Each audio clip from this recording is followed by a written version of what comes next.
think when you're 18, if you're old enough to vote, you're old enough to decide if you want to use a legal product or not. Does he really think that an 18 to 21-year-old kid today has any issue or problem in getting cannabis? Does anyone seriously believe that?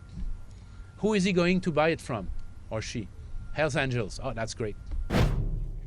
That was Quebec Liberal leader Philippe Couillard speaking out against his rival's plan to hike the marijuana age limit from 18 to 21. Today, the province's election campaign reached its halfway point, and heading into Thursday night's leaders' debate, the Coalition Avenir Québec is maintaining its lead over the governing Liberals. If an election were held today, polls say the CAQ would probably win the majority of seats. But Election day isn't for about another 3 weeks. So where is the Coalition the most popular? Can the Liberals make inroads? And could the Parti Québécois become a factor? Here to answer all those questions and more for us is the CBC's polls analyst, Eric Grenier. Hey, Eric, nice to see you again.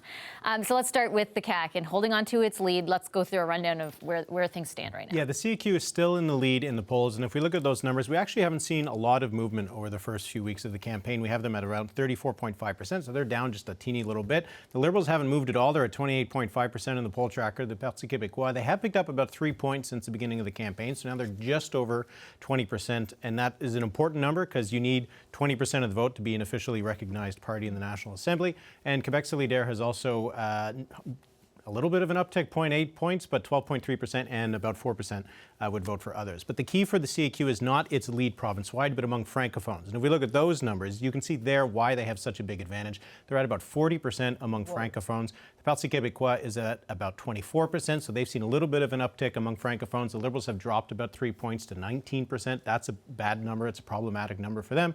And Quebec Solidaire at 14% among francophones. And that is really the key number to watch as we look at the polls over the next couple weeks and these debates that will be taking place in French. There'll also be one in English, is whether the CQ can hold on to that support among francophones, and if we'll continue to see either the Liberals dropping among francophones or the Parti Québécois gaining, because for every point that the PQ gains among francophones, it starts to eat away at the seats that the CAQ can win. What about the vote efficiency of those numbers? How are they translating into seats? Well, right now it does still suggest that the CAQ is in a position to win a majority government, and at that 34-35%, that would be a historic low for a majority government. There's never been a party that's won with less than 38% of the vote. So if we look at those numbers, the CAQ is now projected at around 70 seats. You can see they're starting to inch down to that level where a minority is a possibility. We have their range of seats now straddling that line. You can see the Liberals are at about 37, the Parti Québécois at 12. They have a big range because just a couple extra points, like I said, wins them a lot of seats,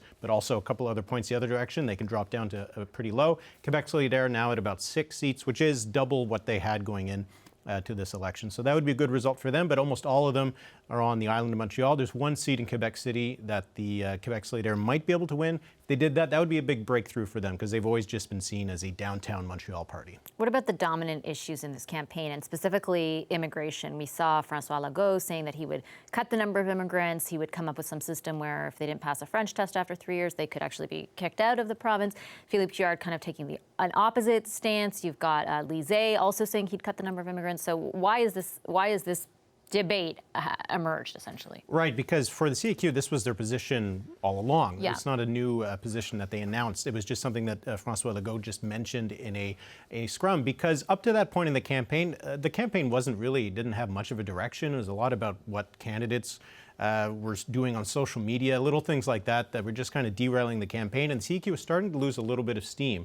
So getting this issue on the table might actually help it quite a bit to really kind of take control of the debate in the election again, to have it on their terms. And it is the kind of position that is probably going to do them well among francophones. We've seen that they've been able to hold that vote, but we also saw in a poll that was by Léger today that the only drop that the CQ had in that poll was among non-francophones. So they're dropping down to about 11% among non-francophones. The Liberals made a bit of a gain.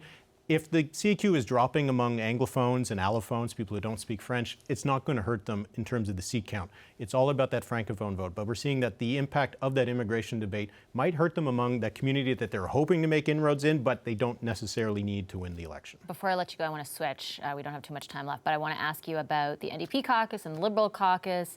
You wrote a piece sort of highlighting the unusual nature of the locations chosen. Yeah, that's right, because the New Democrats are meeting in Surrey, British Columbia, which is a place where they could could make some gains, but they've had some history in the past. It's an area where Jagmeet Singh might do quite well. So they're playing, like I said in the piece, a bit of small ball, trying to look at the couple seats that they might be able to pick up in the next election. Whereas the Liberals are in Saskatoon, where they haven't won a seat since 1993. They finished in third place in every riding in the city in the last election. So if they're looking to make gains in Saskatoon, like I said, they're swinging for the fences, because that would be a pretty big breakthrough to win in Saskatoon. It shows that the Liberals are playing a pretty ambitious offense, whereas the New Democrats are just looking at incremental gains, which is maybe the kind of, maybe that makes sense for the two parties based on where they are in the polls. Interesting. All right, thanks a lot, Eric. CBC's Eric Grenier.